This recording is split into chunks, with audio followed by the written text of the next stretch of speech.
Hi, it's King Lizzard on Xbox 360 with Forza Horizon race action. Bit of a step back in time today to the career race event Highway 27. Now it's an S series class race. I'm driving an A600 spec 2012 Lotus Exige S. Quite a nice car this. I always loved the Lotus Exige S in the Forza games, especially Forza 3 and 4. Awesome car, love it to bits. It's a bit slidier in this game. I don't find it as grippy as I did in the other games, but it's it's still a nice car to drive, quite a good fun car to drive. So currently in 4th place, trying to work my way through this field and get a first. Just managed to sneak up in 3rd there. Braking a bit heavily there, trying to avoid these guys. I'm playing this at hard difficulty, which I don't think is the highest.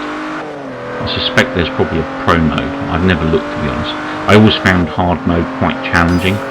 Occasionally I do kind of get ahead and get really good lead, but it's less often that I do that, which is why I stick with the hard mode, because I do find it quite challenging, because not only are you kind of contending with the tracks, you're contending with darkness as well, which is generally quite hard, I find, when I'm racing. And also you've got obstacles like other vehicles and stuff to avoid. So hard mode, not the easiest mode in the world to beat, to be honest, but for me, I like it. It's a happy medium. It works. So Forza Horizon, you probably wonder why I'm chucking lots of this stuff up. I actually have had the game since original release. I did play a lot of it when it first came out, but because I was working at the time, I would come home in the evening, and a lot of the guys I played with in the evening would send me invites to join multiplayer. So I was playing a hell of a lot of online multiplayer, as well as doing the free roam stuff, and kind of neglected the career, never really played the career at all. And by the time that I got round to wanting to play the career, I honestly had gotten quite bored of the game, because I found the map just to be that little bit too small. I just frequently kept doing the same thing over and over and over, and it just got a bit boring, really.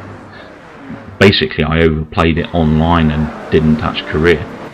As a result, I kind of stuffed it on the shelf. It's been neglected there for a while, and obviously most recently last year we had Forza Horizon 2, which is a fantastic game, still is a fantastic game, love it to bits, and I thought I need to go back to Forza Horizon, give this game a second shot, and I'm quite enjoying it. It's good, it's good fun.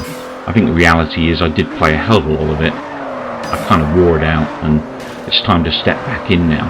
But also the other thing is that the Forza Hub, ForzaMotorsport.net, or if you download the app on your Xbox 360, you get some pretty decent money from your tier.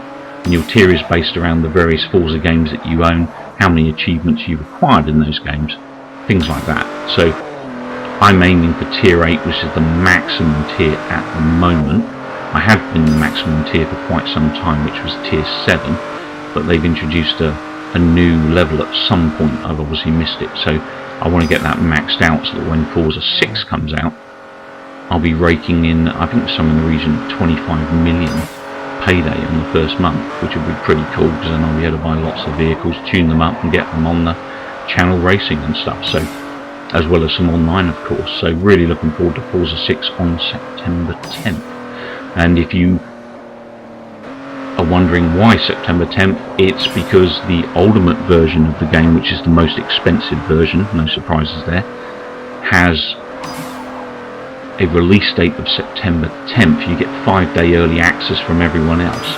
If you buy the game in a shop, you'll generally land up with a September 15th release date. Obviously some places when you order it, you'll get it premature, maybe a few days before, but this time I actually went for the DLC because of the early 5 days.